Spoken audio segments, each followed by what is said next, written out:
أعوذ بالله من الشيطان الرجيم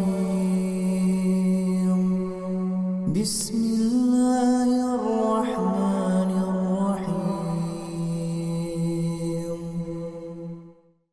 Assalamualaikum warahmatullahi wabarakatuh. Alhamdulillahi ala ihsani wa syukru lahu ala taufiqihi wa amtinani wa asyhadu an la ilaha illallah wahdahu la syarika la ta'dhiman li sya'ni wa asyhadu anna Muhammadan abduhu wa rasuluhu ad-da'i ila ridwani wa sallallahu sallam wa baraka alaihi wa ala alihi wa ashabihi wa ikhwani.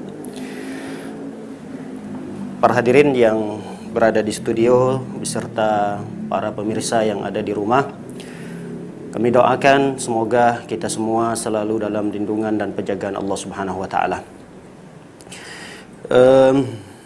Pertama, mari kita bersyukur kepada Allah Subhanahu wa taala atas limpahan nikmat yang tiada terhingga, yang dengannya alhamdulillah kita bisa bertemu kembali dalam satu kegiatan yang positif untuk dunia serta akhirat kita.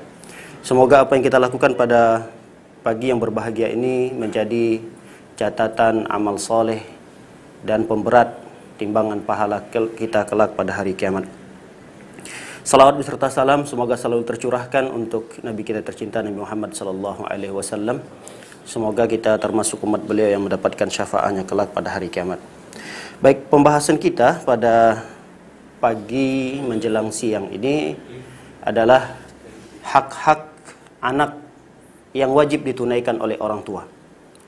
Sebagai makhluk sosial, kita punya hak dan kewajiban. Setiap orang, setiap manusia, apapun profesinya. Apakah dia sebagai pegawai, maka dia punya hak. Selain dia punya hak, dia juga punya kewajiban. Apakah dia sebagai guru, murid, anak, orang tua, suami, istri, semuanya punya hak. Begitu pula di samping itu dia juga mengemban kewajiban atas hak-hak yang wajib ditunaikan. Baik, pada kesempatan yang singkat ini, sebelum kita membahas poin-poin penting terkait hak-hak anak yang wajib ditunaikan oleh orang tua, maka ada baiknya kita mengetahui terlebih dahulu bahwa seorang muslim, seorang mukmin, mereka tidak lebih perhatian terhadap haknya. Yang lebih menjadi perhatian besar seorang muslim itu adalah kewajibannya. Jadi kita sebagai seorang muslim jangan fokus kepada hak kita apa. Misalnya kita sebagai pegawai, misalnya kita sebagai anak. Kita sebagai anak misalnya, jangan kita selalu menuntut hak saya, hak saya, hak saya. Tidak. Seorang mukmin, seorang muslim, dia fokus terhadap kewajibannya. Ini kewajiban saya kerjakan. Ini kewajiban saya, kewajiban saya. Semua dikerjakan. Adapun hak, jika tidak ditunaikan di dunia, maka Allah akan bayar itu.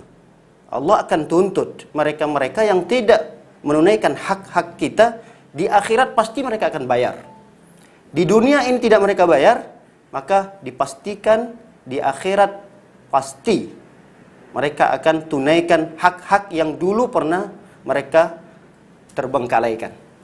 Baik, Allah Subhanahu wa taala di dalam surah Al-Mutaffifin mengatakan, ini gambaran bagaimana orang yang curang, tidak menunaikan haknya, tidak menunaikan kewajibannya. Kata Allah Subhanahu wa taala, wailul lil mutaffifin, celakalah orang-orang yang mutaffifin. Mutaffifin ini adalah apabila dia sebagai pedagang, dia mengurangi timbangan. Tapi kalau dia sebagai pembeli, diminta untuk dilebihkan takarannya. Ini orang yang zalim. Makanya Rasul sallallahu alaihi wasallam memastikan orang-orang yang seperti ini yang tidak mau menunaikan hak, orang yang seperti ini akan dituntut oleh Allah Subhanahu wa taala pada hari kiamat. Kata Rasul sallallahu alaihi wasallam, la tu'addunal huquqa ila ahliha yaumal qiyamah. Kalian benar-benar pasti, kata Allah Subhanahu wa taala, akan membayar hak-hak yang kalian terlantarkan. Kalian pasti akan tunaikan itu semua pada hari kiamat. Sampai Rasul SAW menggambarkan hatta tuqadu syatul jalha minal syatil qarna. Kata Rasul SAW sampai-sampai kambing yang bertanduk di dunia ini, kemudian tanduknya dia gunakan untuk menzalimi kambing yang tidak bertanduk, di akhirat akan Allah minta pertanggungjawabannya. Ini sekedar kambing yang dia tidak punya beban syariat. Bagaimana dengan kita manusia yang dibebankan oleh Allah Subhanahu wa taala syariat? Di antara syariat yang dibebankan oleh Allah adalah kita sebagai kepala keluarga punya kewajiban. Apa kewajiban-kewajiban kita sebagai kepala keluarga? Tatkala kita punya anak, mereka memiliki hak-hak yang wajib untuk kita tunaikan. Baik, para hadirin, para pemirsa yang berada di rumah, semoga selalu dalam lindungan Allah Subhanahu wa taala. Kita masuk pada pembahasan inti daripada judul ini adalah hak-hak anak yang perlu dan wajib bagi kita untuk kita tunaikan. Teringat satu riwayat yang menjelaskan, ini asar dari Ibnu Umar radhiyallahu taala anhuma. Ibnu Umar pernah mengatakan, "Innama sammahumullahu abraran li'annahum barru al-aba wal abna kama anna liwalidika 'alaika haqqan kadzalika liwaladika 'alaika haqqan." Kata Ibnu Umar mengatakan, Allah Subhanahu wa taala menamai mereka abrar. Abrar ini adalah orang yang berbakti. Allah banyak sebutkan dalam Al-Quran, innal abrara lafi na'im 'alal araiki yanzurun. Abrar, ada kalimat abrar di situ dalam Al-Quran. Artinya adalah orang-orang yang berbakti. Kenapa Allah menamai mereka ini dengan nama abrar? Kata Ibnu Umar mengatakan, li'annahum barrul aba wal abna. Karena mereka-mereka itu adalah orang-orang yang berbakti kepada orang tua, kepada kedua orang tua, dan berbakti kepada anak-anaknya. Jadi jangan mengira bakti itu hanya kewajiban anak kepada orang tua. Ini kekeliruan besar. Bakti itu apa? Bakti itu berbuat baik. Jadi berbuat baik itu bukan hanya anak kepada orang tua, tapi orang tua kepada anak juga disebut dengan abrar.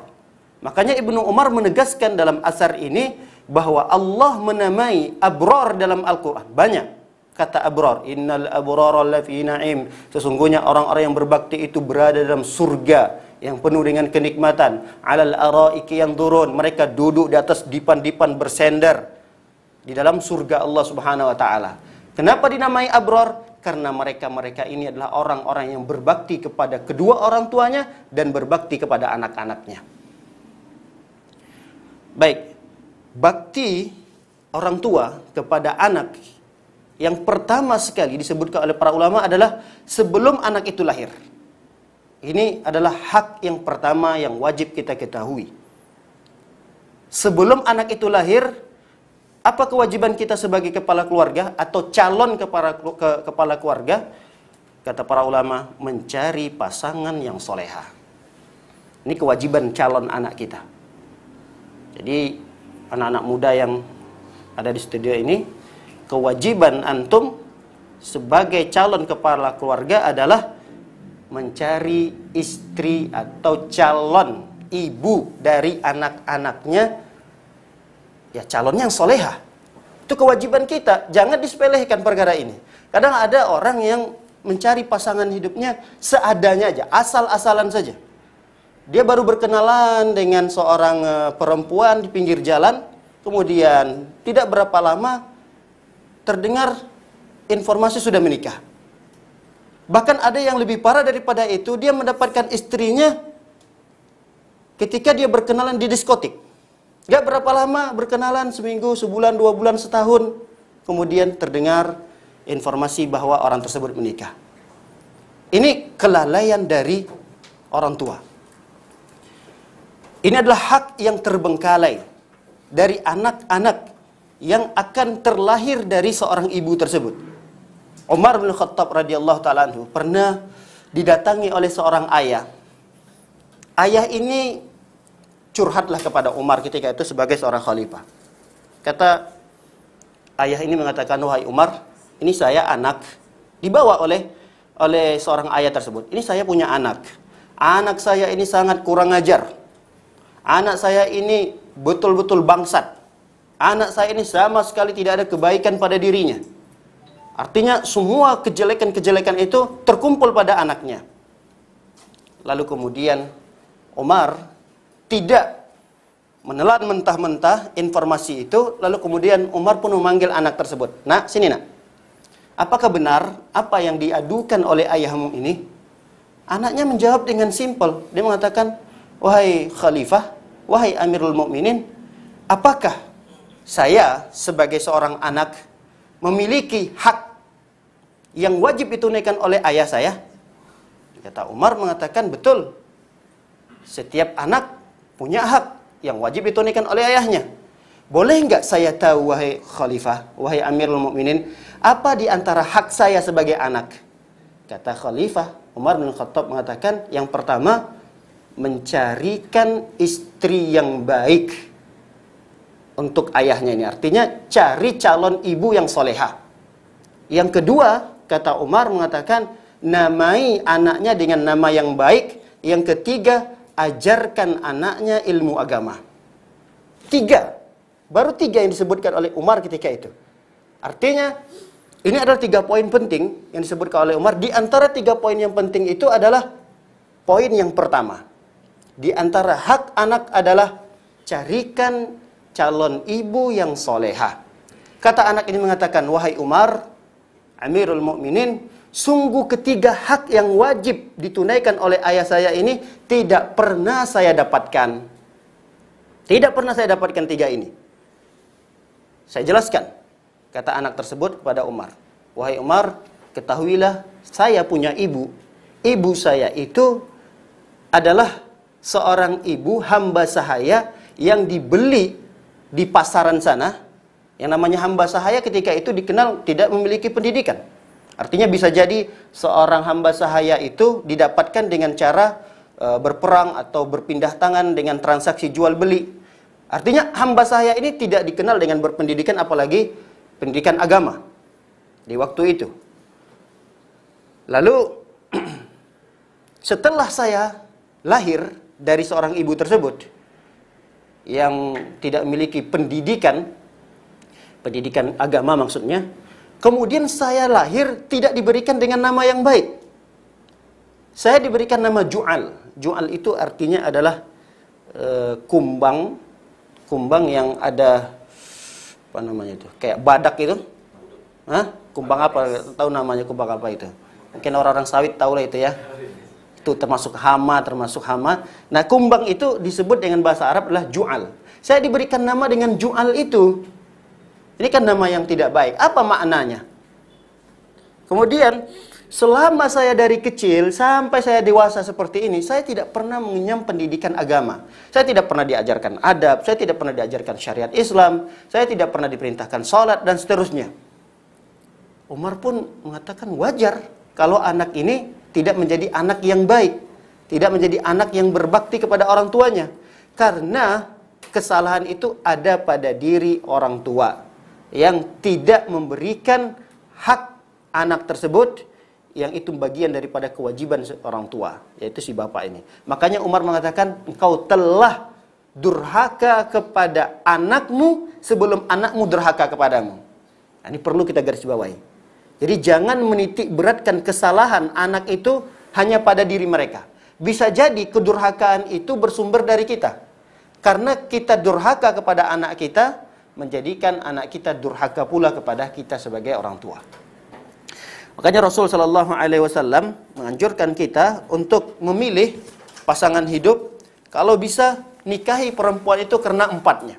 Kata Nabi SAW, tungkahul mar'atu li arba. Perempuan itu dinikahi karena 4. Limaliha, walihisabiha, walijamaliha, walidiniha, fadfar bidhatid din, taribat yadak. Kata Nabi SAW, nikahilah perempuan itu karena 4. Yang pertama karena kecantikannya, yang kedua karena kedudukannya, karena keturunannya, yang ketiga karena hartanya, yang keempat barulah kemudian karena agamanya. Diakhirkan karena agamanya supaya kita ingat, bukan diakhirkan karena agamanya ini kita memilih pasangan hidup yang agama itu nanti aja, yang belakangan. Yang penting cantiknya dulu, yang penting harta dulu. Dia bergaris keturunan yang terhormat, kemudian dia cantik, itu yang diutamakan. Tidak. Maksud kata para ulama, agama itu diletakkan di nomor 4 supaya urutan yang paling kita ingat adalah urutan yang terakhir ini. Makanya Rasulullah SAW menekankan, fadfar bidzatid din taribat yadak. Pilihlah dari sekian banyaknya perempuan tersebut yang memiliki agama yang bagus, maka akan bahagialah sepanjang hidupmu. Jadi kebahagiaan seorang itu ada pada istri yang solehah. Makanya dalam hadis yang lain Rasul SAW mengatakan bahwa tanda seseorang itu bahagia ada 4 tandanya. Memiliki rumah yang luas, tetangga yang baik, diantaranya adalah kendaraan yang nyaman. Yang keempat adalah istri yang solehah. Ini tanda kebahagiaan. Jadi jangan mengira bahwa tanda kebahagiaan itu ketika kita memiliki istri yang cantik, yang kaya. Kalau kita dari garis keturunan yang miskin lalu kemudian menikah dengan orang yang kaya, belum tentu bahagia. Bisa jadi kita jadi budaknya, bisa jadi kita disuruh sana suruh sini, tidak ada kewibawaan kita sebagai pemimpin di rumah tangga tersebut. Nggak ada kebahagiaannya. Begitulah anjuran dari Nabi Shallallahu Alaihi Wasallam. Bahkan ini merupakan kewajiban kata para ulama seorang pemuda untuk mencari calon istri buat ibu dari anak-anaknya yang solehah. Ini perlu menjadi catatan besar bagi kita untuk hal-hal yang penting seperti ini. Baik, ini sebelum lahir anak. Hak anak setelah lahir ada lagi. Dan banyak urutan-urutan yang disebut oleh para ulama. Yang pertama adalah diazankan. Walaupun ini ada khilaf para ulama ya. Yang pertama diazankan di kuping yang kanan, kemudian iqamah di kuping yang kiri. Sebagaimana Nabi SAW pernah mengazankan Hasan ketika lahir. Tapi hadis ini dilemahkan oleh para ulama. Wallah alam bisawab, memang pendapat yang kuat dalam hal ini bahwa azan terhadap anak yang baru lahir itu tidak disunnahkan. Tidak disunnahkan. Namun bagi mereka-mereka yang mengamalkan itu silahkan, tidak ada masalah. Karena memang ada ranah khilaf para ulama dalam masalah ini. Bagi siapa yang mau mengamalkannya dan menganggap hadis ini sahih, silahkan. Bagi yang menganggap hadis ini tidak kuat, lemah, maka tidak diamalkan boleh. Tidak masalah. Namun perlu kita ingat, yang pertama sekali yang kita lakukan tatkala anak kita terlahir, keluar dari rahim ibunya, pastikan bahwa anak itu yang pertama sekali didengar adalah kalimat-kalimat yang suci. Ini yang pertama sekali yang harus terdengar di telinga anak kita. Lahir, keluar dari perut ibunya, dari rahim ibunya, pastikan bahwa anak itu yang pertama sekali didengarnya adalah dzikir-dzikir, menyebut nama Allah Subhanahu wa taala, kalimat-kalimat suci. Allahu Akbar, asyhadu an la ilaha illallah, misalnya subhanallah, alhamdulillah. Itu kalimat-kalimat yang baik. Makanya kata para ulama, pada kalimat azan itu terkandung di dalamnya kalimat-kalimat yang baik. Takbir di sana, ada syahadatain, ada kalimat tahlil, la ilaha illallah. Makanya dianjurkan. Walaupun kita misalnya tidak mengazankan karena kita menganggap hadis ini lemah, ya kita bisikkan aja kalimat-kalimat yang baik di telinganya sehingga yang pertama sekali didengar oleh anak tersebut adalah kalimat-kalimat yang baik. Kemudian yang kedua. Yang kedua, di antara hak anak setelah ia lahir adalah mentahniknya. Ini juga ada khilaf para ulama. Tahnik itu adalah memberikan kurma yang dihaluskan oleh seorang tokoh ataukah ayahnya sendiri, dihaluskan sampai sehalus-halusnya, lalu kemudian disuapkan ke mulut anak yang baru lahir tadi. Namun sebahagian medis tidak menganjurkan ini. Jadi kalau memang di antara medis ada yang tidak menganjurkan, silahkan untuk tidak mengamalkan ini. Tapi tetap bagi yang mau mengamalkannya, sebaiknya di bawah pengawasan medis. Kalau medis mengatakan silakan Pak, tapi jangan banyak-banyak, pastikan itu halus. Misalnya nggak ada korma, kata para ulama, boleh diganti dengan buah-buahan yang manis yang lainnya. Silakan, tidak ada masalah. Nah, perkara ini tidak bisa kita sepelehkan karena memang ada contoh dari Nabi Shallallahu Alaihi Wasallam. Suatu ketika ada kisah yang menarik tentang tahnik ini adalah kisah Ummu Sulaim. Ummu Sulaim ini punya suami namanya Abu Talha. Ketika mereka menikah, mereka dikaruniai seorang anak yang sangat disayangi oleh Abu Talha ini. Ada yang mengatakan itu adalah anaknya Abu Talha. Jadi dia menikahi Ummu Sulaim dalam kondisi janda. Artinya ada seorang anak yang dalam kondisi sakit, lalu kemudian Abu Talha keluar dari rumah untuk mencari nafkah. Anak yang sudah sekian lama sakit, ketika itu meninggal dunia. Namun anak yang meninggal dunia itu tidak dikabarkan kepada Abu Talha. Sampai Ummu Sulaim berpesan kepada para sahabat-sahabat dan para tetangganya, mohon informasi anak Abu Talha meninggal, tidak ada yang beritahu kecuali saya. Sampai anak itu dikuburkan, Abu Talha tidak tahu. Pulanglah Abu Talha di malam hari. Kemudian Abu Talha bertanya, bagaimana kondisi anak? Kata Ummu Sulaim, dia sudah terlelap tidur beristirahat. Tentu Abu Talha tidak ingin mengganggunya. Lalu apa yang dilakukan Ummu Sulaim ketika itu? Ummu Sulaim berdandan dengan dandan yang begitu cantik, menarik perhatian dari Abu Talha. Terjadilah di malam itu jima, hubungan biologis antara mereka berdua. Nah, setelah selesai, istrinya Ummu Sulaim ini melayani suaminya, baru kemudian Ummu Sulaim berkata dengan katanya yang begitu bijak kepada suaminya, wahai suamiku, bagaimana pendapat Anda jika seseorang, anggaplah seorang tetangga, lalu kemudian dia meminjamkan sesuatu, saya pinjamkan dia sesuatu, lalu kemudian sesuatu itu saya ambil, apakah berhak tetangga itu untuk menghalanginya? Artinya enggak usah dikembalikan, padahal itu adalah barang pinjaman. Kata Abu Talha, enggak berhak, tetangga itu tidak berhak, itu bukan barang dia harus kembalikan kalau diminta. Nah, lalu kemudian Ummu Sulaim mengatakan, begitulah wahai Abu Talha dengan anakmu. Anakmu itulah titipan, itu adalah pinjaman. Allah meminjamkannya pada kita. Sewaktu-waktu Allah ingin ambil itu, ya terserah Allah. Tidak ada kekuatan, tidak ada daya, tidak ada upaya bagi kita untuk menghalanginya. Marah ketika itu Abu Talha karena kekesalan itu disebabkan istrinya ini tidak mengabarkan. Kenapa tidak diberitahu kalau anaknya sudah meninggal dunia? Dilaporkanlah ke Rasulullah SAW atas kekesalan dan kemarahan itu. Kemudian Rasul SAW menenangkan Abu Talha dan Rasul SAW bertanya, apakah terjadi tadi malam di antara kalian berdua hubungan biologis? Kata mereka, benar ya Rasulullah. Lalu kemudian Rasul mendoakannya, semoga Allah memberkahi kalian berdua dan apa yang kalian lakukan tadi malam. Nah, hasil daripada hubungan itu, Allah berikan mereka rizki berupa janin kembali. Nabi SAW berpesan, jika anak ini lahir nanti, maka segera bawa ke hadapanku. Tidak berapa lama, ya 9 bulan berikutnya, lalu kemudian lahirlah anak tersebut, diberikan nama oleh Rasulullah SAW Abdullah, dan ketika itu Nabi SAW mengunyah, menggigit-gigit sampai halus kurma tersebut, lalu kemudian disuapkan kepada Abdullah yang baru lahir itu. Nah, disinilah para ulama melihat bahwa di antara hak orang tua tatkala anak yang baru lahir adalah mentahniknya.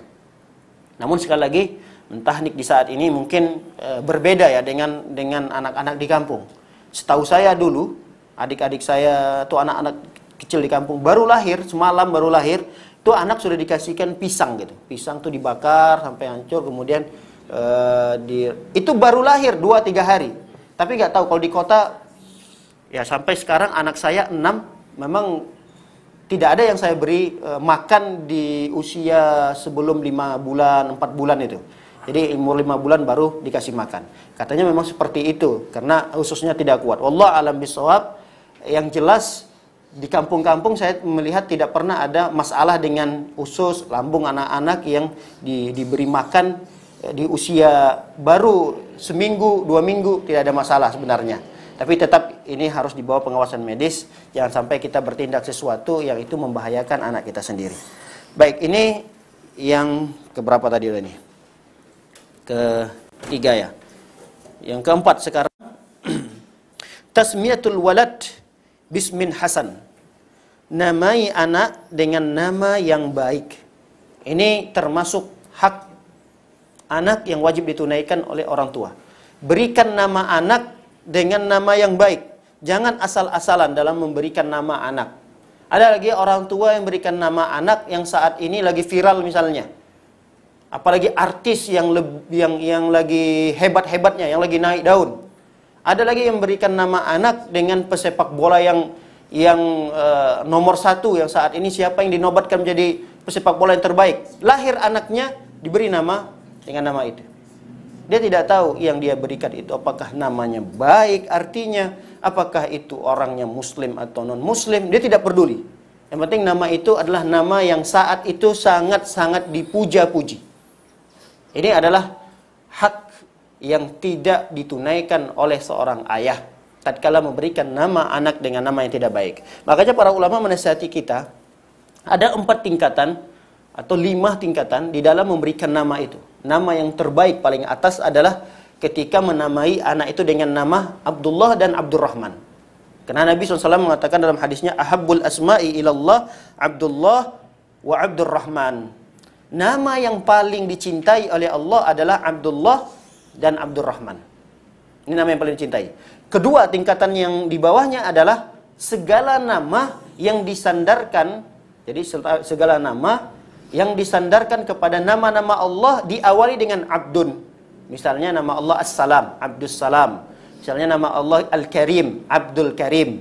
Nama Allah Al-Qudus, Abdul Qudus. Ini tingkatan yang kedua setelah Abdullah dengan Abdurrahman. Tingkatan yang ketiga, kata para ulama, adalah menamai anak itu dengan nama-nama para nabi dan para rasul. Muhammad, Isa, Musa, Ibrahim, Nuh, Lot misalnya, dan seterusnya, Daud, dan seterusnya. Ini adalah nama yang terbaik setelah Abdun disandarkan kepada nama-nama Allah tadi. Nama yang keempat, yang terbaik lagi adalah menamai anak dengan nama-nama orang yang soleh. Tentu yang dimaksud dengan orang yang soleh di sini adalah nama-nama para sahabat. Misalnya Abu Bakar, Umar, Ali, Utsman, Anas misalnya, dan seterusnya. Ini adalah nama-nama yang terbaik yang harus kita namai anak kita. Harus. Karena ini kewajiban kita sebagai orang tua. Nah, yang terakhir, yang kelima itu adalah memberikan nama dengan nama yang memiliki makna yang baik. Walaupun dia tidak, mungkin dia tidak berbahasa Arab. Tidak berbahasa Arab. Misalnya orang Sunda itu biasa memberikan nama anaknya, tapi bagus, maknanya bagus. Tidak ada masalah. Misalnya saya pernah baca itu Ginanjar misalnya. Ginanjar itu ternyata nama artinya adalah hadiah atau pemberian. Ada lagi biasa orang Sunda menamai anaknya Gali. Gali itu ternyata maknanya pernah saya baca baik hati. Galih. Nah, itu punya makna ternyata. Maknanya baik. Galih, baik hati. Nah, boleh nama-nama itu, tapi tidak lebih baik nama ini dibandingkan dengan nama orang soleh, nama para nabi, nama Abdun yang disandarkan kepada nama-nama Allah. Tapi tetap ini adalah termasuk pilihan yang baik yang dilakukan oleh orang tua ketika menamai anaknya dengan nama yang memiliki makna yang bagus. Ada lagi orang Jawa misalnya berikan nama anaknya contoh Harto misalnya. Harto itu ternyata artinya harta gitu ya, pemberian. Wallahu alam ya, saya pernah hanya sekedar baca-baca saja. Ada yang namanya di sini siapa lagi?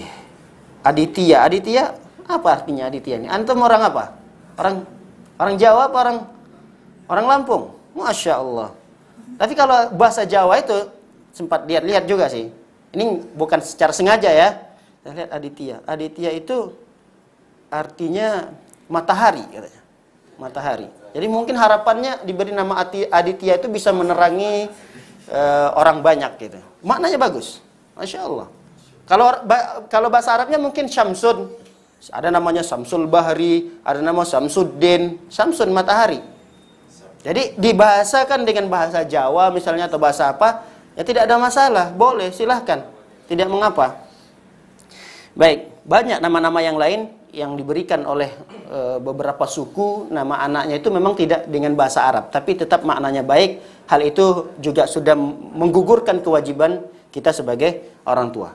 Makanya Nabi SAW perhatiannya sangat besar dalam perkara ini. Dulu pernah Nabi SAW melewati satu daerah, nama daerahnya itu adalah disebutkan di dalam riwayat itu namanya Afra. Afra itu artinya gersang, tandus. Lalu kemudian Nabi SAW ganti nama daerah itu menjadi Khadra. Jadi daerah yang hijau. Begitu juga ketika Nabi SAW sampai ke Madinah. Di waktu itu belum namanya Madinah, namanya Yasrib. Karena Yasrib ini maknanya tidak baik, maknanya tidak bagus, diganti oleh Nabi SAW dengan namanya Madinah. Bahkan Nabi SAW banyak mengganti nama-nama para sahabat. Yang namanya Hazan, Hazan itu artinya sedih. Lalu Nabi katakan, kamu tidak lagi namanya Hazan, tapi Sahal. Ada lagi nama sahabat yang diganti oleh Nabi SAW itu adalah Harab, Harbun, peperangan. Diganti oleh Nabi dengan Salim. Salim itu kedamaian. Ada lagi sahabat yang ada beberapa sahabat yang diganti langsung oleh Nabi SAW karena makna dari namanya itu tidak baik. Pernah juga di zaman Khalifah Umar bin Khattab. Supaya kita tahu nih bahwa nama itu adalah bagian daripada doa. Suatu ketika Umar bin Khattab menjadi khalifah, datanglah utusan. Utusan ini bernama Jamrah.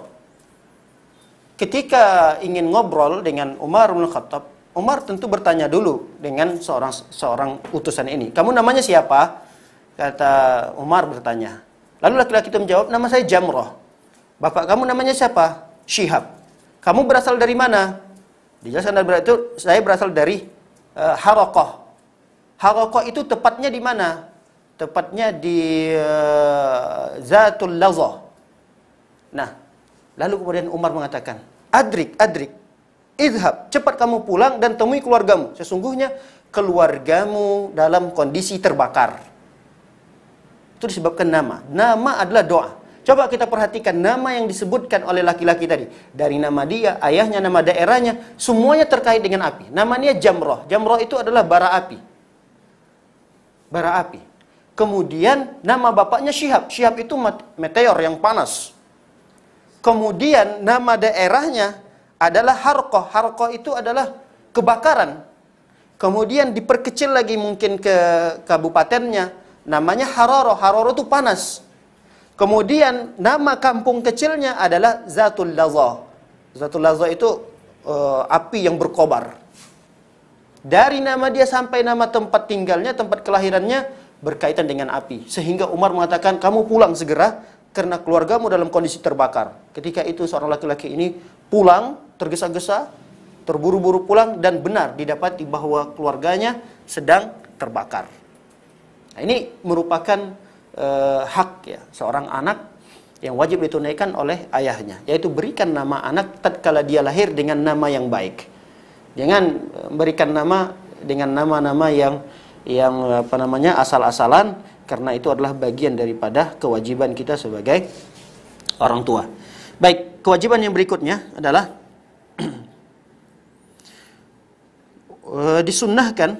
disunnahkan untuk mencukur rambut anak yang baru lahir dan bersedekah senilai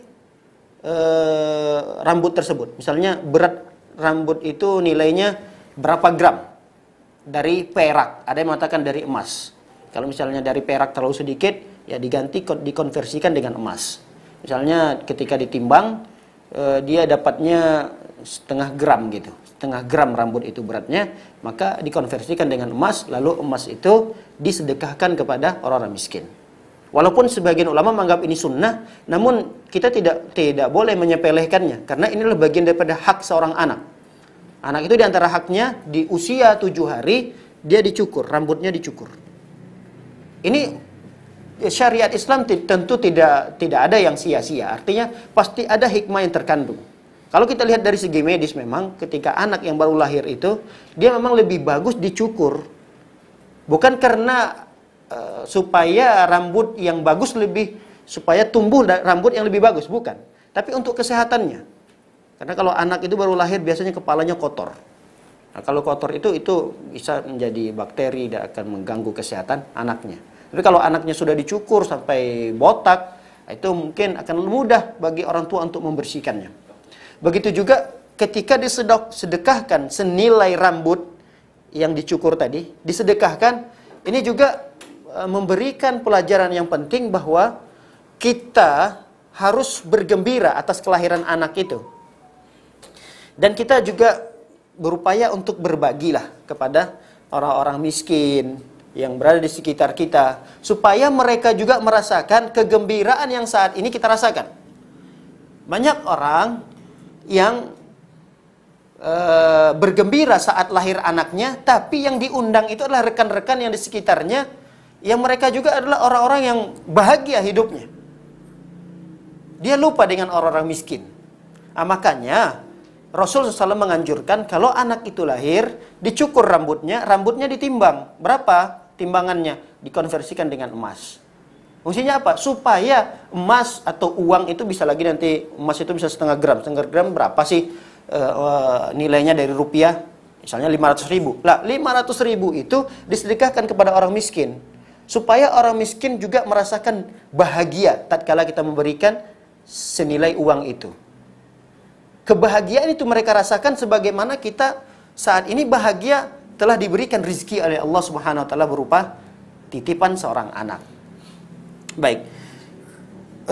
Rasul sallallahu alaihi wasallam pernah memerintahkan Fatimah tatkala Hasan lahir ketika itu. Kata Rasulullah SAW berpesan kepada Fatimah, "Ihliki ra'sahu." Gundulkan, botakkan Hasan, cukur rambutnya, wa tasaddaqi, sedekahkan bi waznati sya'rihi fiddah, dengan senilai rambutnya itu dikonversikan dengan fiddah. Fiddah itu adalah perak. Dalam riwayat lain dengan emas. Jadi ini adalah sunnah yang jangan disepelekan. Walaupun ada khilaf para ulama mengatakan itu hanya bagi anak laki-laki, adapun bagi anak perempuan tidak. Allah alam bisawab, pendapat yang kuat dalam masalah ini tidak dibedakan antara anak laki-laki dengan anak perempuan. Karena tujuannya sama, untuk membersihkan kepalanya agar tidak mudah terserang penyakit.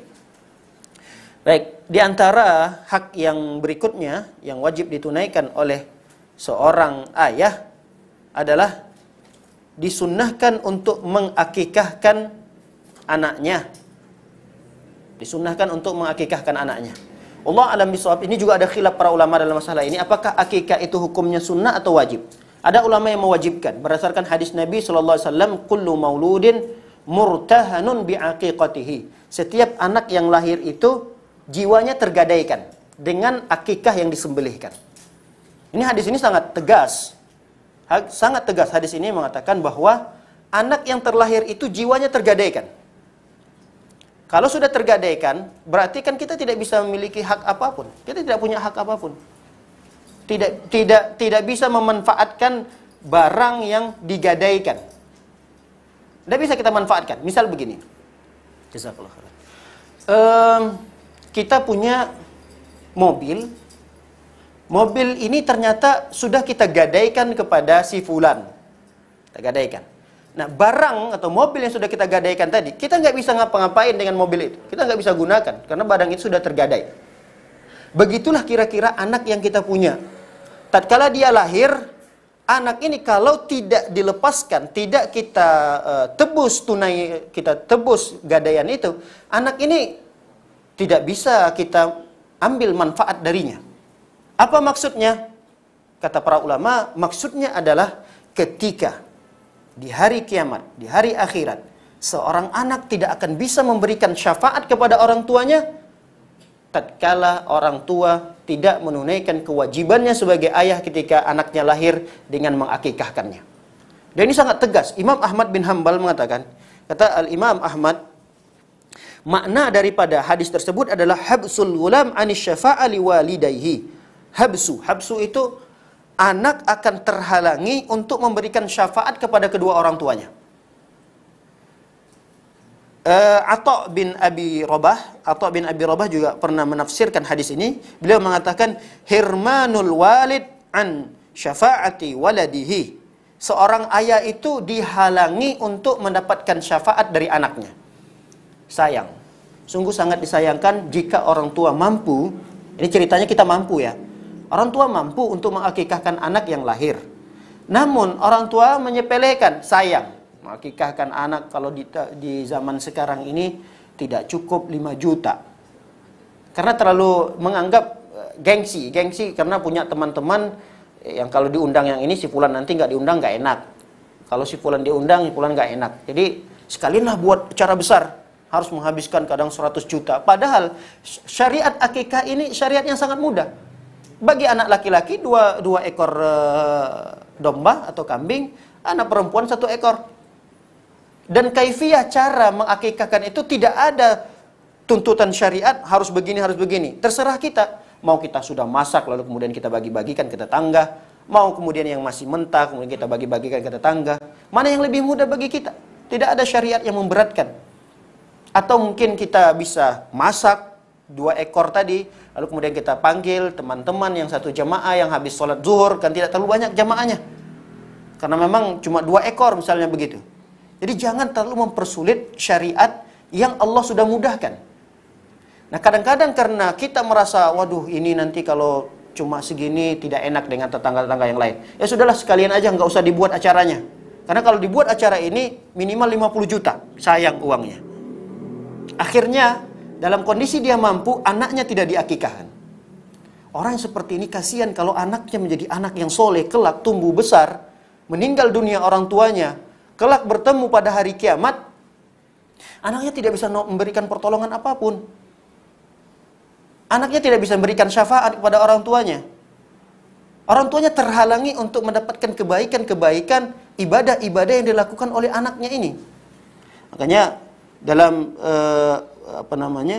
tafsiran yang lainnya, ada yang menafsirkan maksud daripada hadis itu adalah seperti Ibnu Qayyim. Ibnu Qayyim mengatakan, innal marhun, sesungguhnya tergadaikan di sini, jiwa anak yang baru lahir itu tergadaikan, maksudnya dia mahbus. Mahbus itu terhalangi.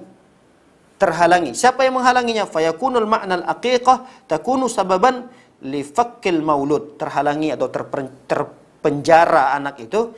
Siapa yang akan bisa membebaskan anak itu? Kata Ibnu Qayyim menafsirkan adalah akikahnya tadi. Jadi syafaat anak itu seakan-akan terpenjara dia.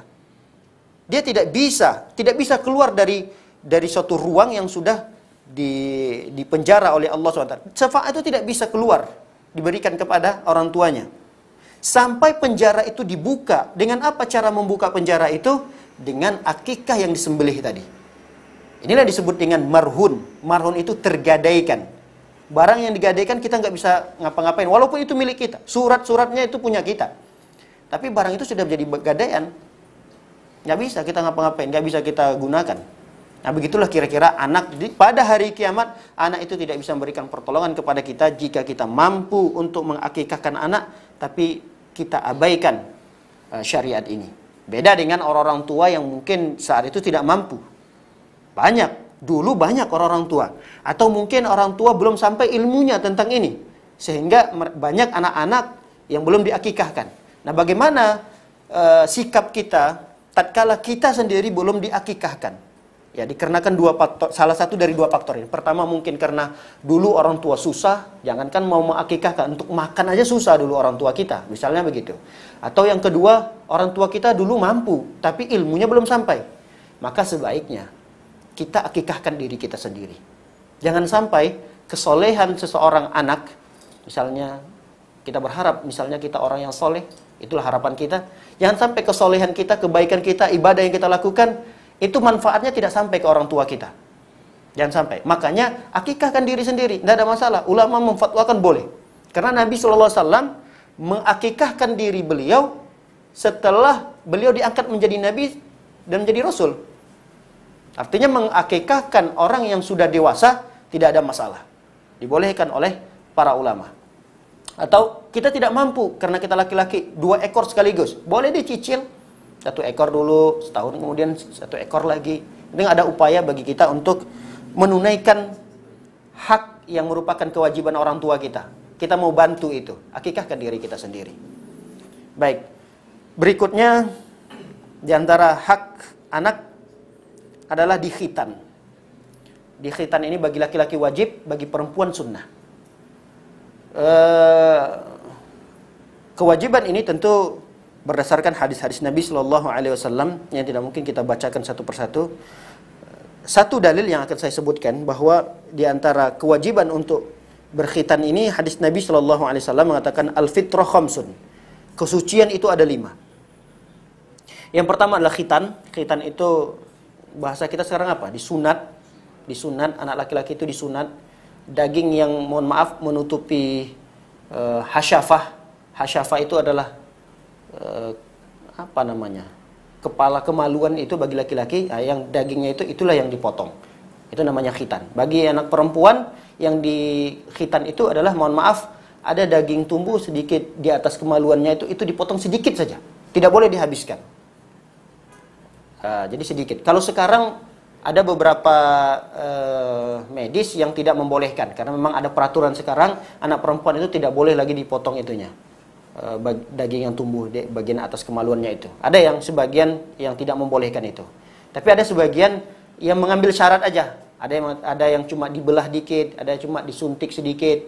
Yang penting kita mengambil sunnahnya, karena memang pendapat yang kuat anak perempuan itu khitan, hukum khitan bagi mereka tidak wajib. Ini pendapat yang kuat.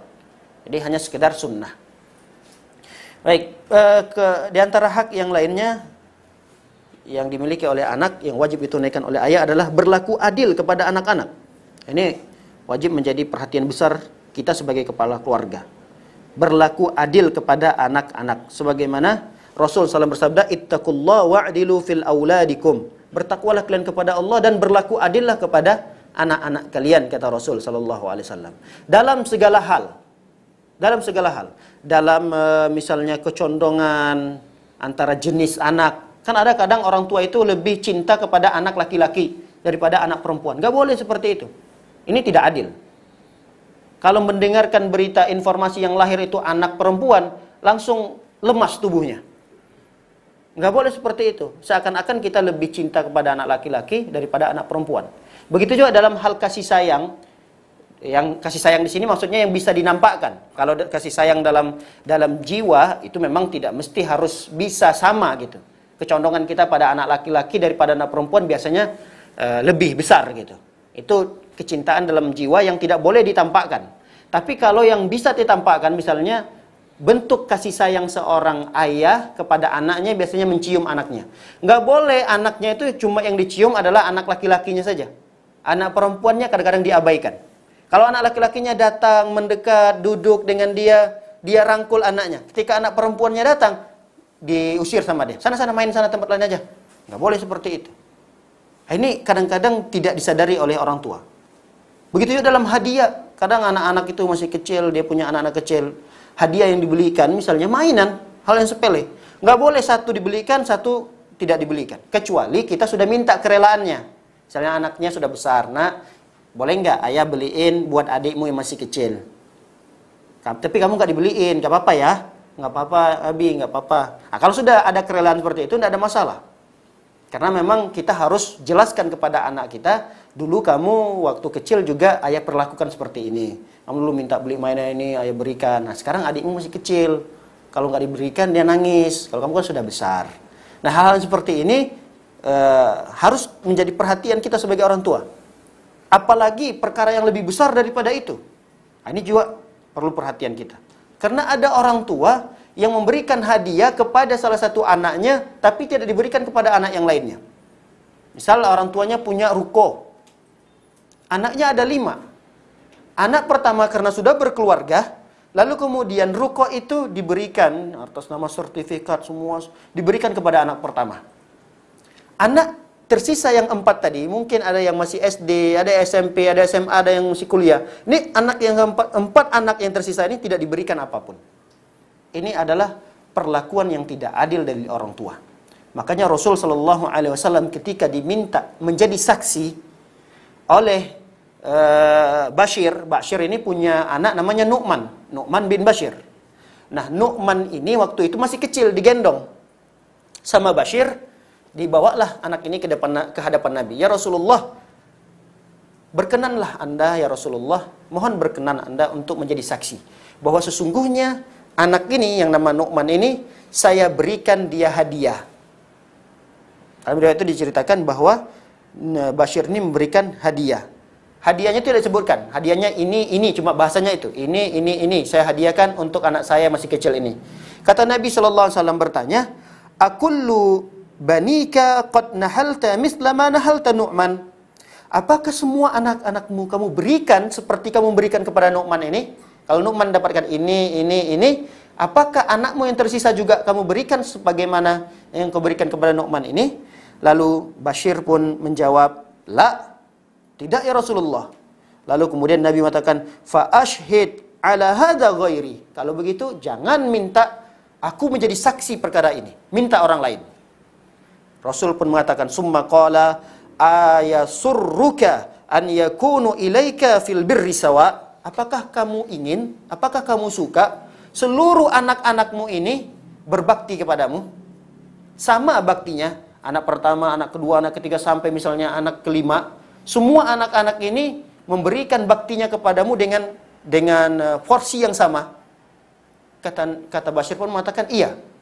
Maka kata Rasul sallallahu alaihi wasallam, kalau begitu berikan kepada semuanya hibah yang sama. Jangan hanya kepada satu orang. Karena kalau satu orang saja, tentu yang akan lebih berbakti adalah anakmu yang kamu berikan hadiah. Ini anak yang tersisa 4, tentu ada kecemburuan, dan bakti mereka tidak akan mungkin sama seperti anak yang kau berikan itu. Ini perhatian yang besar yang harusnya menjadi pengetahuan bagi seorang ayah atau kepala keluarga terkait dengan hadiah-hadiah, hibah, pemberian kepada anak-anaknya.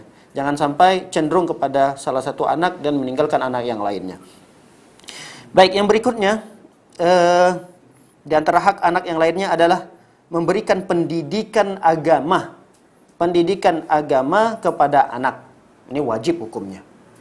Terutama masalah tauhid, akidah, itu yang paling penting. Makanya Allah Subhanahu wa taala memerintahkan kita sebagai kepala keluarga, ya ayyuhalladzina amanu qu anfusakum wa ahlikum nar. Wahai orang-orang yang beriman, jagalah diri kalian dari api neraka, jagalah diri dan keluarga kalian dari api neraka. Para ulama menafsirkan bagaimana cara kita menjaga diri dan keluarga kita dari api neraka. Ibnu Abbas mengatakan, allimuhum wa addibuhum. Ajarkan mereka ilmu agama dan mereka diberi sanksi, addibuhum. Beri sanksi ketika mereka melakukan pelanggaran-pelanggaran dalam syariat. Nah, makanya ada satu kisah yang mungkin menjadi rujukan bagi kita, bahwa cicitnya Umar bin Khattab. Ada yang mengatakan cicit, ada yang mengatakan cucu, tapi yang benar adalah cicitnya. Jadi suatu ketika Umar bin Khattab ini sedang keluar rumah di malam hari, belusukanlah bahasa kita, di malam hari. Lalu Umar bin Khattab mendapati satu keluarga yang terdiri dari cucu dengan neneknya. Ada yang mengatakan cucu dengan ibunya. Masih perempuan, usianya baru beranjak dewasa. Lalu kemudian Umar mendengar percakapan mereka berdua ini. Percakapan yang didengar itu adalah karena memang pekerjaan mereka menjual susu keliling dari rumah ke rumah. Kata ibunya mengatakan kepada anaknya, wahai anakku, tambahkan saja air biar kita mendapatkan keuntungan yang besar. Kata anak mengatakan, nggak boleh ibu. Nanti kalau ketahuan sama Umar, khalifah, Amirul Mukminin, kita ditangkap, kita dihukum. Udah, nggak perlu takut. Ini kan sudah malam, nggak mungkin Umar tahu. Nggak mungkin Umar tahu. Padahal Umar berada di luar rumahnya sedang mendengarkan percakapan itu. Apa kata anak perempuan ini mengatakan kepada ibunya? Betul wahai ibunda, Umar tidak tahu apa yang kita lakukan pada malam hari ini. Tapi Tuhannya Umar. Lihat. Tidak mungkin seorang anak bisa sampai pada tingkat keyakinan yang begitu tinggi yang seperti dilakukan oleh seorang perempuan itu, kecuali anak ini sudah mendapatkan pendidikan-pendidikan agama yang hebat dari orang-orang sekitarnya. Terlahir nanti kemudian Umar, karena mendengarkan percakapan itu, Umar pun pulang tergesa-gesa meminta kepada salah satu anak laki-lakinya, siapa di antara kalian yang bersedia untuk menikahi seorang perempuan? Perempuan penjual susu. Bayangkan, tidak ada gengsi-gengsinya Umar. Ketika itu Umar menjabat sebagai presiden. Dia mau nikahin anaknya kepada seorang perempuan yang cuma sekedar penjual susu. Penjual susu keliling. Tapi dilihat oleh Umar, ini adalah potensi yang sangat besar untuk keturunan anak-anak cucunya, dia nikahi itu. Untuk anak laki-lakinya. Berarti ilmu agama yang ditanamkan kepada anak-anak itu akan memberikan pengaruh kepada keturunan kita, anak cucu kita nanti. Jadi ini tidak bisa disepelekan. Tidak bisa disepelekan. Mau tidak mau, saat ini yang dibutuhkan oleh generasi kita adalah kecerdasan spiritualnya. Kalau di bangsa kita ini, kecerdasan intelektual sudah banyak sekali. Banyak orang-orang pintar di Indonesia ini, banyak banget. Bukan hanya di Indonesia, bahkan orang Indonesia yang sudah berada di luar negeri yang pintar-pintar banyak banget. Begitu juga mental, kepintaran, kecerdasan mental sudah banyak. Tapi yang kurang di Indonesia ini adalah kecerdasan beragama. Agamanya yang kurang. Andai kata orang-orang cerdas itu dibekali dengan agama yang baik, Masya Allah, Indonesia ini akan menjadi negeri yang makmur. Banyak orang cerdas, tapi tidak dibekali dengan agama. Banyak orang cerdas, mentalnya hebat, mentalnya kuat, tidak loyo, tapi agamanya kurang. Sama juga akan menjadi penghancur umat dan bangsa ini. Tapi kalau ada umat yang cerdas, mentalnya hebat, kemudian ibadahnya tekun, ketakwaannya hebat, inilah generasi-generasi penerus umat yang akan memberikan kebahagiaan dan keberlangsungan hidup di dunia ini dengan kebahagiaan yang besar. Baik, berikutnya di antara hak anak yang wajib ditunaikan oleh ayah adalah membantu anak tersebut untuk memilihkan pasangan hidupnya. Ini bagi perempuan. Dia kalau punya anak perempuan, maka kewajiban ayah adalah membantu anak perempuannya itu agar mendapatkan pasangan yang baik untuk anaknya. Memilihkan. Tapi tidak boleh memaksa. Jadi Islam itu tidak mengenal dengan istilah apa namanya? Memaksa dalam pernikahan itu. Siti Nurbaya apa namanya katanya? Hah? Apa? Penjodohan itu apa namanya kalau di Indonesia namanya? Hah? Tidak dipaksa untuk menikah, harus nikah dengan ini gitu. Zaman Siti Nurbaya atau apalah katanya, karena zaman itu anak perempuan itu jadi bukan mereka yang diminta izin, bukan mereka yang mencarikan, tapi orang tuanya, kamu harus nikah dengan ini. Islam tidak mengenal itu. Islam mengenal orang tua hanya membantu, mencarikan. Kalau misalnya kita tawarkan, Inna mau nggak sama laki-laki ini, dia anaknya baik, orangnya soleh, agamanya bagus. Kata anaknya enggak udah, enggak usah dipaksa.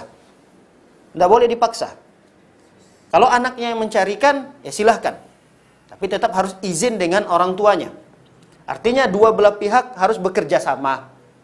Ketika ayah mencarikan, tetap harus minta izin kepada anak perempuannya. Dan ini terjadi di zaman Nabi SAW. Pernah suatu ketika seorang perempuan, anak gadis, bertemu dengan Aisyah, mengadukan masalahnya kepada Aisyah, curhat kepada Aisyah.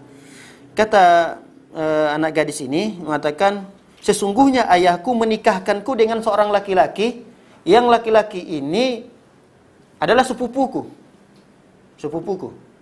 Dan tujuan daripada ayahku menikahkanku ini untuk mengangkat harkat dan martabatnya. Itu tujuannya. Tapi aku tidak suka. Kata wanita tersebut mengatakan kepada Aisyah, aku tidak suka dengan laki-laki itu. Lalu kemudian Aisyah menenangkan perempuan itu, mengatakan, ya sudah, kamu duduk dulu di sini sampai nanti Rasul datang. Tidak berapa lama kemudian Rasul SAW datang, dan seorang wanita tadi berceritalah kepada Nabi SAW. Nabi pun memanggil ayahnya, kemudian klarifikasi setelah selesai. Lalu kemudian Rasul SAW mengatakan, perkara ini diserahkan kepadamu, wahai anak perempuan. Terserah kamu. Kamu mau menerima silahkan, dan kamu tidak menerima juga silahkan. Lalu kemudian perempuan itu mengatakan, ya Rasulullah, ajastu ma sana'a abi. Aku sudah membolehkan. Kalau begitu terserah abiku sajalah. Kalau memang itu yang diharapkan, aku ikut sajalah. Sudah, saya ikut saja. Artinya silahkan abi. Walakin aradtu an ta'lam an-nisa anna laisa lil aba' minal amri syai'. Tapi apa yang aku lakukan ini harapannya adalah supaya perempuan-perempuan tahu bahwa orang tua tidak boleh memaksakan perjodohan terhadap anaknya. Tidak boleh memaksakan. Tetap harus minta izin kepada anaknya. Suka enggak nak sama ini? Enggak suka kata anaknya, jangan dipaksakan. Cari laki-laki yang lain. Artinya saling membantu untuk mencarikan jodoh yang baik untuk anaknya. Baik, hak yang berikutnya adalah kebalikan. Membiayai anak laki-lakinya jika sudah layak untuk menikah. Jangan dihalang-halangi anak laki-lakinya yang sudah siap untuk menikah. Haram hukumnya, orang tua haram melakukan itu. Karena ini hak yang wajib. Kalau kita melihat anak laki-laki kita itu sudah ada ketertarikannya dengan perempuan, apalagi sudah berulang-ulang kali mengatakan, Umi saya mau nikah, Abi udah mau nikah. Nggak boleh ayah sama ibunya mengatakan, kamu punya apa? Kamu udah punya tabungan berapa? Kamu udah punya kerjaan atau belum? Kamu sudah punya kerjaan tetap? Kamu udah punya rumah nggak? Nggak boleh. Orang tua harus bantu, biayai pernikahannya. Jangan tunggu anaknya mapan dulu, jangan tunggu anaknya mendapatkan pekerjaan dulu, baru kemudian kita siap menikahkan anak laki-laki kita dengan pilihannya. Nggak boleh seperti itu. Ini hak anak. Kalau anak, apalagi anak itu mengatakan saya sudah siap. Andai kata anak itu sudah balik, sudah usia di mana umumnya orang sudah menikah, tapi anak itu belum ada mengutarakan keinginannya, kita yang bertanya, nak, kamu mau nikah? Kenapa? Kok nunggu apa lagi? Karena itu kewajiban kita sebagai orang tua. Lihat, dalam satu asar, Nabi SAW pernah bersabda, hadis ini diriwayatkan oleh Ibnu Abbas dan Abu Sa'id Al-Khudri. Rasulullah SAW pernah bersabda, man wulida lahu waladun, siapa yang punya anak, falyuhsin ismahu wa adabahu. Kemudian dia didik anaknya, dia beri nama yang bagus, dia ajarkan adab. Fa idza balagha, ketika anak laki-laki itu sampai pada usia baligh, sudah sampai usia siap menikah, falyuzawwijuhu, maka nikahkan anak laki-lakimu tersebut.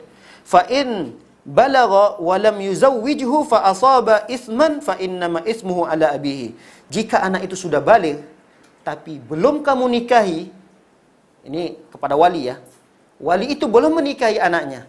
Ketika itu anaknya melakukan perbuatan dosa, bisa jadi anak itu melakukan perzinahan atau tidaklah lebih besar daripada itu. Mungkin lebih kecil daripada itu, pacaran, atau mungkin dia akan melihat tontonan-tontonan yang tidak baik karena dorongan hasrat syahwatnya tadi, tapi dia belum bisa menyalurkan itu, dia menyalurkannya kepada film-film yang tidak baik, foto-foto yang tidak baik, mungkin dengan pacaran. Ini perbuatan dosa. Kata Rasul SAW, dosa anaknya ini akan dipikulkan kepada orang tuanya. Karena orang tuanya sampai saat ini tidak mendukung pernikahan itu. Melihat anaknya masih umur 22 tahun, masih 23 tahun, belumlah. Laki-laki itu umur 30 tahun juga belum telat nikahnya. Ini kadang ada orang tua seperti itu. Harusnya orang tua itu membantu anaknya untuk membiayai pernikahan anaknya tersebut. Lihat, Ibnu Abbas mengatakan, kata Ibnu Abbas, man razaqahullahu waladan falyuhsin ismahu wa ta'dibahu fa idza balagha falyatazawwaj. Ini hampir mirip dengan sabda Nabi tadi. Ada satu ungkapan dari seorang tabi'in mengatakan, Sa'id bin Al-As yaqul, tabi'in atau sahabat ini, idza idza 'allamtu waladil Qur'an wa hajjajtuhu wa zawwajtuhu faqad qadaitu haqqahu wa baqiya haqqi alaihi. Kata Sa'id mengatakan, apabila aku telah mengajarkan anakku Al-Qur'an, aku telah hajikan dia, kemudian aku telah nikahkan dia, maka sungguh aku telah menunaikan hakku. Dengarkan sekali lagi perkataan Sa'id ini. Sa'id mengatakan, apabila aku telah ajarkan anakku Al-Qur'an dan aku telah hajikan dia, aku biayai ibadah hajinya, aku biayai. Kemudian biaya pernikahannya saya keluarkan, saya biayai biaya pernikahannya. Maka sungguh aku sebagai orang tua telah menunaikan hak-hakku sebagai orang tua. Ini perkataan yang sangat tegas dari Sa'id. Artinya di antara hak yang dilakukan oleh orang tua adalah membantu pembiayaan pernikahan anaknya. Jangan anaknya dibiarkan begitu saja. Sehingga kalau anaknya belum sanggup, belum mendapatkan pekerjaan tetap, anaknya tidak dinikahkan. Ini adalah perkara yang terlarang. Baik, yang terakhir atau sebelum akhir kayaknya ini, ada 2 lagi poin lagi. Kita singkat. Di antara hak anak itu yang wajib ditunaikan adalah nafkahnya. Anak itu wajib untuk diberikan nafkah. Nafkah yang maksud di sini adalah sandang, pangan, papan. Yang menjadi pertanyaan adalah, kapan seorang anak itu atau batasannya berapa sih, batasan umur anak itu tidak lagi wajib dinafkahi oleh orang tuanya? Nah, di sini dilihat dulu kata para ulama seperti apa kondisi anak-anaknya. Ada ulama yang berikan ada 4 macam jenis anak itu. Ada anak pertama dia belum balik, tapi udah punya harta. Belum balik, baru lahir aja dia udah punya harta. Ada yang seperti itu. Yang kedua, ada anak yang sudah balik, sudah memiliki penghasilan tetap. Artinya dia sudah punya harta. Yang ketiga, ini sepakat para ulama, mengatakan tidak wajib untuk dinafkahi. Walaupun dia masih kecil, dia belum balik, tapi dia punya harta. Ada yang sudah balik, sudah punya harta. Ini dua jenis anak seperti ini, sepakat para ulama mengatakan tidak wajib untuk dinafkahi oleh orang tuanya. Ada jenis yang kedua, jenis yang ketiga dan keempat. Yang ketiga adalah anak yang belum balik, tidak punya harta. Ini wajib untuk dinafkahi. Ada anak yang sudah balik, tapi belum punya harta. Sudah balik itu berarti sudah usia SMP, SMA, kuliah. Nah, jenis anak yang ketiga tadi, sepakat para ulama mengatakan wajib untuk dinafkahi, karena dia belum balik. Adapun jenis yang keempat, anak yang sudah balik, tapi belum memiliki penghasilan tetap, ada khilaf para ulama di situ. Jika dia anak perempuan, maka kata para ulama, wajib orang tua menafkahinya sampai dia berumah tangga. Jadi sampai berumah tangga. Misalnya anak perempuan itu belum menikah sampai umur 40 tahun, dan dia tidak memiliki harta, wajib dinafkahi oleh orang tuanya. Sampai kapan? Sampai anak perempuan itu menikah. Adapun anak laki-laki yang dia sudah balik tapi tidak memiliki pekerjaan, ada khilaf para ulama mengatakan di sini tidak perlu dinafkahi. Dia tidak perlu dinafkahi. Dia harus berusaha untuk bekerja. Tapi itu tidak bisa disesuaikan dengan Indonesia, karena di Indonesia itu wajib, anak itu wajib sekolah sampai tingkat apa? Sekarang? SMA. Jadi sampai tingkat SMA itu adalah wajib pendidikan yang harus ditempuh oleh anak-anak di Indonesia. Jadi kalau kita ingin menyesuaikan, berarti kalau anak itu sudah mau kuliah, ini terserah kita. Kalau kita mau menafkahinya, berarti ini adalah bagian dari kebaikan yang kita lakukan kepada anak. Tapi kalau ada orang tua yang tidak mau mengkuliahkan anaknya, tidak mau memberikan biaya apapun pada anaknya, sebenarnya dia tidak berdosa. Tidak berdosa. Supaya ingin mengajarkan anak itu supaya hidup bisa mandiri gitu. Dia harus jangan bermalas-malasan. Dia harus berusaha untuk bekerja, menafkahi dirinya, karena dia sudah mulai baligh. Dia sudah mulai dewasa. Baik, yang terakhir di antara hak anak yang wajib ditunaikan oleh orang tua adalah mendoakan mereka. Ini yang terakhir. Doakan doa yang terbaik untuk mereka. Jangan dibalik. Jangan doakan anak kita itu dengan doa-doa yang tidak baik. Doa-doa kutukan. Karena doa yang keluar dari lisan orang tua dipastikan akan dikabulkan oleh Allah Subhanahu wa taala. Makanya dalam hadis Nabi SAW mengatakan, dan ini larangan ya, la tad'u ala anfusikum. Jangan kalian kutuk diri kalian sendiri. Jangan doa yang terburuk kalian berikan untuk kalian diri sendiri. Wala tad'u ala auladikum. Jangan kalian kutuk juga anak kalian. Nah, ada orang tua saking marah dan kesal sama anaknya, kadang ada kata-kata yang tidak baik yang keluar dari lisan orang tua tersebut. Kita tidak tahu, barangkali itu adalah bagian daripada doa lalu kemudian dikabulkan oleh Allah Subhanahu wa taala. Makanya sebaik-baik kata yang keluar dari lisan orang tua adalah doa. Doa orang tua kepada anaknya. Makanya saya ingat sekali kalau di kampung itu, di tempat kami ya, orang-orang tua kami itu kalau marah, semarah apapun, bahkan sudah merah mukanya, tapi Masya Allah, yang keluar dari lisannya adalah petua kalilah kamu nak. Itu saya ingat sekali dari orang tua itu. Dan dari nenek-nenek dulu. Petua itu artinya berkah. Berkah kalilah kamu Nina. Jadi anak itu padahal baru nangisin adiknya gitu. Tapi kekesalan dari orang tua itu malah mendoakan anaknya gitu. Dalam kondisi kesal nih. Tapi yang keluar tetap kata-kata yang baik. Kalau zaman sekarang Masya Allah, ketika melihat anaknya melakukan sesuatu yang membuat dongkol orang tua, yang keluar itu adalah dasar kamu anak monyet, kamu nih, bahkan kata-kata yang tidak baik keluar dari orang tua. Saya tidak bisa sebutkan satu persatu. Dan ini tidak pantas keluar dari lisan orang tua. Yang keluar harusnya kata-kata yang baik. Ada kisah, saya tidak tahu ya kebenaran daripada kisah ini. Syekh Sudais katanya. Jadi suatu ketika Syekh Sudais ini melakukan kenakalan. Namanya anak-anak. Adalah kenakalan-kenakalan yang dilakukan oleh Syekh Sudais. Lalu membuat dan menjadikan kesal nih, ibunya kesal dengan perilaku Syekh Sudais ini. Apa yang dilakukan oleh ibunya tadi? Dia berdoa dalam kondisi dia marah, dia kesal sama anaknya. Nah, semoga kamu jadi imam Masjidil Haram. Dia doakan. Ternyata kata para ulama, doa itu dikabulkan. Tapi wallahu a'lam, itu hanya saya dengar dari mulut ke mulut, saya belum tahu kepastiannya, tapi kisah itu tersebar. Nah, apa pelajaran yang bisa kita ambil dari sini? Semarah apapun kondisi kita sebagai orang tua, jangan lupakan doa kepada anak kita. Bisa jadi kita katakan, Masya Allah, nak, barakallahu fiik, semoga Allah berkahi kamu, nak. Didoakan, walaupun dalam kondisi kita kesal nih. Karena kalau kita balik dengan ucapan-ucapan yang tidak baik, dan itu akan menjadi kutukan buat anak kita, karena bagian doa kita, yang menyesal kelak kita juga gitu.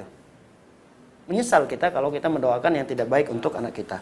Ya Allah alam bisawab, demikian kajian yang singkat ini, semoga memberikan ilmu yang bermanfaat bagi kita. Mudah-mudahan kita sebagai orang tua bisa menunaikan hak-hak anak kita yang menjadi wajib bagi kita, supaya kita tidak diminta oleh Allah pertanggungjawabannya di akhirat. Ingat firman Allah Subhanahu wa taala mengatakan, yauma yafirul mar'u min akhi wa ummihi wa abi wa sahibatihi wa bani. Pada hari itu, hari kiamat, orang-orang akan berlari. Seseorang itu akan lari dari ayahnya, dari ibunya, dari istrinya, dari anaknya. Kenapa mereka pada lari? Karena takut diminta pertanggungjawabannya. Karena saya sebagai suami misalnya, pada hari kiamat tiba-tiba istri saya datang, saya lari. Karena di dunia ini barangkali ada hak-hak istri yang saya belum tunaikan. Begitu juga anak saya begitu banyaknya, saya nanti akan lari dari anak-anak saya begitu banyak ini. Kenapa? Karena anak-anak ini akan minta pertanggungjawaban. Barangkali ada beberapa hak-hak mereka ini masih belum saya tunaikan. Nah, mudah-mudahan kita berharap pada Allah Subhanahu wa taala, dengan sedikit bekal ilmu yang kita miliki, kita bisa menunaikan hak-hak anak kita. Sehingga nanti pada hari kiamat mereka tidak menuntut hak-hak tersebut pada hari kiamat. Biarlah mereka menuntut di dunia ini, mudah bagi kita untuk menyelesaikannya. Tapi kalau mereka menuntut di akhirat, inilah yang akan menyulitkan kita, karena kita saat itu membutuhkan pertolongan dari Allah Subhanahu wa taala. Demikian, wa sallallahu nabiyana Muhammadin wa ala alihi washabbihi wasallam ajma'in. Subhanakallahumma bihamdika asyhadu an la ilaha illa anta astaghfiruka wa atubu ilaik. Assalamualaikum warahmatullahi wabarakatuh. Waalaikumsalam.